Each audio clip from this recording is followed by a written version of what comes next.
guys, kamar dai da kuke gani dai wannan G-Fresh ne alami kenan, wato Kano State Material, wanda ya laɗaba ma kanshi suna, da kuma Alpha Charles wacce kowa ya santa, ita ma tana sai da magunguna kamar na su cututtuka da kuma su karfin maza da dai sauran. To wannan shiri dai ya kawo cece kuce, kamar yadda kuke gani dai aure za su yi ko kuma dai sun fara kiran kansu ma'aurata, ta yadda suke ta yin bidiyo kala-kala da kuma hotuna, wanda har ya jawo cece kuce a faɗin ƙasa gaba ɗaya, ko kuma in ce arewacin Najeriya, wanda har malamai suke ta maganganu da kuma la'anta da tsinuwa, da kuma dai duk da dai hali dai duba da rayuwa dai kowa dai ya san yanayin halin G-Fresh da kuma ita Alpha Charles, kowa dai ya san su suna yin abubuwa na bidala dama tun ba a yau. Su yakan yi bidiyoyi na bidala ko kuma ya yi post wani iri dai na abu da yake nuna kamar rashin kunya, ba yau suka fara ba. To kamar dai da kuke gani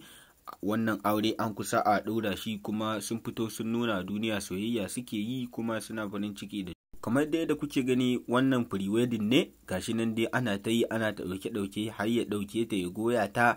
ya rike ta, gashi da bai aure ta ba. Wannan ma dai ya ja cece kuce, an ce ya saba wa shari'a, an ce ya saba ma addini. To gashi nan dai su celebrities ne, kowa dai ya sani G-Fresh ba shi da kunya, shi wannan a gurin shi normal ne. Gashi nan ma tana rike shi ta kwanta a jikin shi, to dai a haka wai pre-wedding ake yi. To dai kowa dai yana musu fata na gari, Allah ya sa auren dai ya daɗe dai, kar a zo a yi irin na Sayyada Sadiya, don kowa ya san irin relationship ɗin da ya faru da shi G-Fresh da Sayyada Sadiya, ba abu bane da aka kare lafiya, dan daga baya har tsinuwa ta ce tana mishi a Ka'aba da sauransu. To shine yanzu ya fito yana nuna duniya shi ya samu masoyiya, shine gashi nan suna ta rawa, suna yin dai abubuwa na rashin kunya. To gashi nan dai mu dai duk abu sabo dai zamu kawo muku labari,